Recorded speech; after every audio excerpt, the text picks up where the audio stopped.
Hear ye, and what's up to my kings and queens outside of the ring? Welcome to the whole effing show. It's your man, JT Juiceman, and this is It's All About the Game and How You Play It, a new podcast where I take you around the wrestling world on a weekly basis, all from the comfort of my mama's basement, y'all. Brought to you by Charlotte Alliance Wrestling, the Queen City's newest independent promotion. Last episode, I briefly covered the WWE draft and SmackDown's number one pick, Holly Graham, who was attacked by some shorty in a mask. And WWE's official statement was it was a deranged fan. But now that we know at least most of the facts, we can attempt to get down to the bottom of the situation. So stay tuned. Also, we saw The Lock, Lex Love, pick up his 28th straight win and 13th submission against Rob Van Dam in Japan. This week, it seems that WWE is getting into the spirit of March Madness with a couple championship opportunities. First, on Monday Night Raw, we had a number one contenders fatal four-way match for Braun Breaker's Intercontinental Championship. Over on NXT, we kicked off a huge 14-woman tournament for the vacant NXT North American Women's Championship. Over on SmackDown, number one draft pick Holly Graham took on Sensational Sherla, who totally doesn't sound like some creator wrestler local talent. And lastly, on our indie spotlight of the show, we took a trip south of the border to see Lex Love land in Mexico City. Spoiler alert, it did not go as planned. First up on the list of Jericho, the Fatal 4-Way that had plenty of intrigue, and honestly I couldn't have told you who was going to come out on top, which is what I like in my pro wrestling, you feel what I'm saying? Chad Gable, Ilya Dragunov, and Andrade were all, I'm not going to say evenly matched, but they're all talented in their own ways around the same level. Karrion Kross, look, I just can't defend my mans anymore. I'm a big fan of Karrion Kross and all his work in NXT, Killer Kross, and all his work in TNA. But boy, this main roster run is not it. Andrade just came over in the WWE draft, so honestly he had a lot of momentum and I would have picked him easily. Same with Ilya Dragunov, who was returning from injury. Those two are my favorites, but that's why I don't bet, you guys, because I would have lost money. Quick question, how do you guys feel about Braun Breaker's IC title reign? Personally, I haven't been given a reason to care about it. Don't get me wrong, he's great, future WrestleMania main eventer, but boy, he's a monster, and I don't think WWE has created enough mid-card monsters to be on his level. You feel what I'm saying? And I'm talking outside of the main event picture. I'm talking about the young guys. No Romans, no Rollins, no Punks, no McIntyres, none of those guys. I'm talking about somebody who can step in the ring and make me believe that they can put the dog down, put the dog in his cage. The next week, a match I'm very much looking forward to. Two guys in singlets fighting over the IC title. Chad Gable, Braun Breaker, and I think that'll be a great technical match. Do I think Chad Gable can win? No, I don't. But who am I? Just a guy in my mama's basement behind the keyboard. You feel what I'm saying? On to my next segment, NXT, who looks to crown a new North American Women's Champion. And in this field, Lola Vice, Jada Parker, Sol Ruka, Lash Legend, and Jakara, Kalani Jordan and Fallon Henley should be counting their lucky stars that they got a first round bye for being the first two champions respectively. I got two things to say about this. I'll keep it short, very sweet. First, I owe an apology to Wendy Chu because I was not familiar with her game. I've seen her, but I've never seen her as a threat to really anybody on the NXT brand. It has a lot to do with how she's presented, how she presents herself, and things of that nature. Two, and something I'm very sure is not very controversial, the Soul Snatcher is one of the best finishers in WWE, if not the entire industry. It's athletic, it looks devastating, and can damn near be pulled out of anywhere. Sort of like the RKO. Now, I'm not comparing it to the RKO, but I'm not comparing it to the RKO. Get busy in the comments with whatever your opinion may be on that. All opinions welcome. Also, 2 weeks ago, we saw Io Sky defeat Roxanne Perez for the NXT Women's Championship. I'm a big fan of Io. I'm a big fan of Roxanne. I hope this is Roxanne's full turn or full transition to the main roster. I would like to see her. I mean, there's a bunch of dream matches I got with her. Who do you guys want to see Io Sky defend her title against? I mean, obviously we're going to see her defend against a lot of women in NXT. But there's some women on the main roster I want to see come back down to NXT to get a shot at the title as well. Do some more development. Michin, for one. I would like to see her again in NXT. Not because she needs the development, but simply because, I mean, I think she will fare better down there than on the main roster. But Sol Ruka is advancing to the second round. Next week it'll be Thea Hale versus Lola Vice. I got a sandwich to eat that my mama just made me, so I'm going to leave you with this clip of SmackDown this week, and I'll be right back at you with our Indie Spotlight. Come to think of it, Buzz still had his hair at the next show. Wait a second. Here she is, making her highly anticipated WWE debut.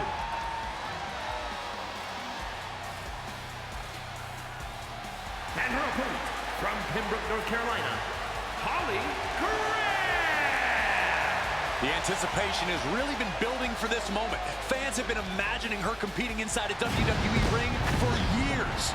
And not just the fans, she grew up on WWE programming. This isn't just the fans' dream come true, it's hers.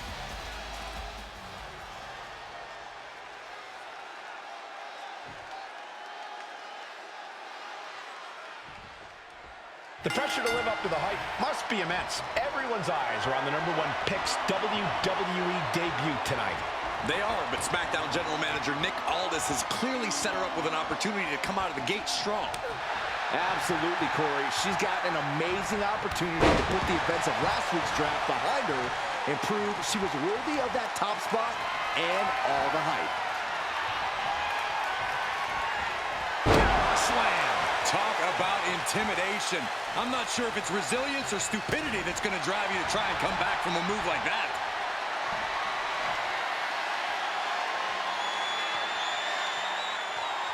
And a drop. Oh, yeah, she is feeling it. Her energy is contagious.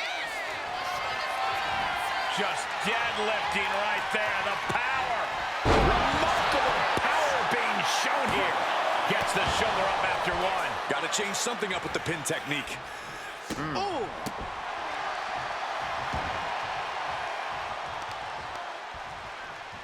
Uh-oh. Oh, the leg toss. I'll just leave it at this. Nobody comes into a match hoping to get chucked around like that. She's maintaining solid offense here. Starla might be in a panic soon.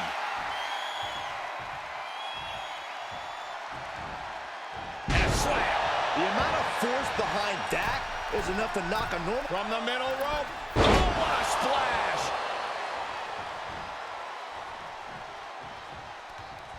Tagged with a punch.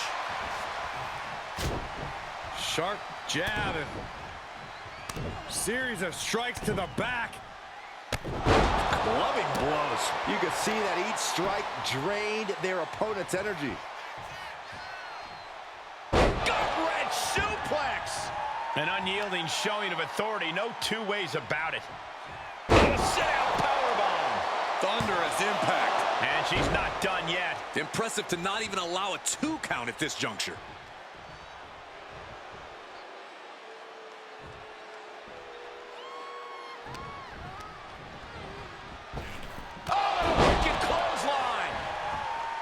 She has no idea where she is right now, and it is a... Looking for a pinning combination here. No! Driver! Starla looks out of it. 2 count. What a resounding victory here tonight for the #1 pick. I agree, Byron. That was pure domination. The hell? Not this again. It's the same attacker from the draft. Where's security? Come on. I guess she's taking matters into her own hands. Good, I'm sick of this. And this time, they're not getting away. The masked assailant is regretting this now. They might not be masked for much longer. Is that Roxanne Perez from NXT? Why was she doing this? We're going to go to commercial while we sort this out. That's enough. Sit down and stay there. What are we going to do with her? We're gonna get some answers, and we're gonna get them right now. You have no idea.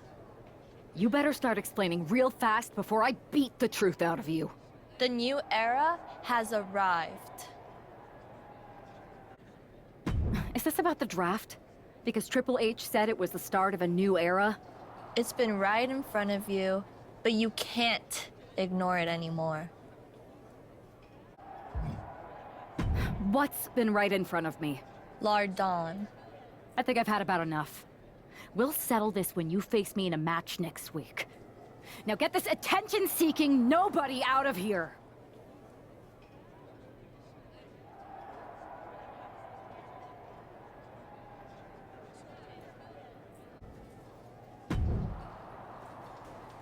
So you got the bad guy, huh?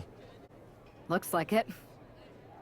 I know Triple H and everyone is telling you this is over now, but I still think there's more to come. I think so too. Roxanne is a little out there, but I don't think she'd do this on her own.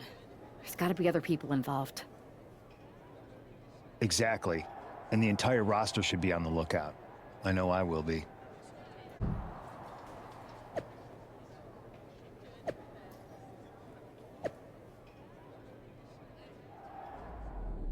And right back like I never left. But before we talk about the Locks Mexico trip, I have just two thoughts about SmackDown and the wider WWE. What exactly is the point of having a match against a local talent? I mean, I get it's like practice, but you can practice at the Performance Center. You feel what I'm saying? I mean, like, look how dominant she was. You can't teach that. She came to WWE to have WWE matches with WWE stars. I mean, at least we're getting a banger next week when she takes on Roxanne Perez. Speaking of, is Roxanne attacking the main roster because she lost her NXT title? Get busy in the comments and let me know your thoughts. But anyway, The Lock, Lex Luger touchdown in Mexico City at Capital Alliance Wrestling to take on Luis Diaz. However, it went from a one-on-one to a damn triple threat when Diaz's little sister Diamond apparently entered herself into the match. Now, I didn't know much about the Diaz family prior to this debacle, but you know your man's got the proverbial wrestling teeth. As Cody Rhodes' theme song states, there is more than one royal family, and in Mexico, one of those families is the Diaz clan, or as the locals call them, the House of Diaz. Diaz de la Casa, I guess. Correct me if I'm wrong. That consists of Diego Diaz, the patriarch, his eldest child, Luis, and his daughter, Donna. Now, like Austin, I do have a theory, and I had to do a bit of digging, but apparently Luis has been making quite the name for himself around Mexico. So much so that he actually earned the right to represent the company against Lex Luger in this very match. On top of that, adding another layer to the cake, he was promised a title opportunity if he could pull out the victory. He'd been receiving high praise from not only fans but his own father, that is until 2 weeks ago when he lost his mask. Since then, it seems he's been at odds with dear old dad. I mean, who of us hasn't disappointed our parents? I live in my mama's basement. You know, whatever. So, the biggest problem of all is that Diego holds the title of the company. You see where I'm going with this. The title that Luis has been promised an opportunity for. That's right. Father versus son for the company's top title. I'll remind you that this match was scheduled to be one-on-one until Diamond inserted herself. And you can see on screen she's going crazy. Definitely taking advantage of the no DQ rules that come with a triple threat. Now, I will say, disclaimer. I don't want no defamation lawsuits, no nothing, from south of the border, from north of the border, from my mama, from my daddy, from nobody. But I do have a conspiracy. I think Diamond inserted herself not at her own behest, but she was asked to do so by someone. Someone who didn't want to face his recently unmasked son for the title. Are you following? You feel what I'm saying? You picking up what I'm putting down? But that's just speculation, so take it with a grain of salt. My question is, if all this were to be true, what exactly would she get in return? Because nobody ever does anything for free. I mean, if you're going to tell me she could have did something like this for her family's honor, I mean, okay, but still, there's a cost for everything. Except for the information that I have the honor, the privilege, whatever else to bestow upon you guys who have been rocking with me for this whole episode. Charlotte Alliance Wrestling, the Queen City's newest independent promotion, launches in 2 weeks. And I have been given the go-ahead to announce that in our first show, 2 former WWE superstars will be in action. WWE's Derrick Rose, Tegan Knox, and Charlotte's very own Cedric Alexander. Now, don't get me wrong, I don't mean no disrespect when I say this.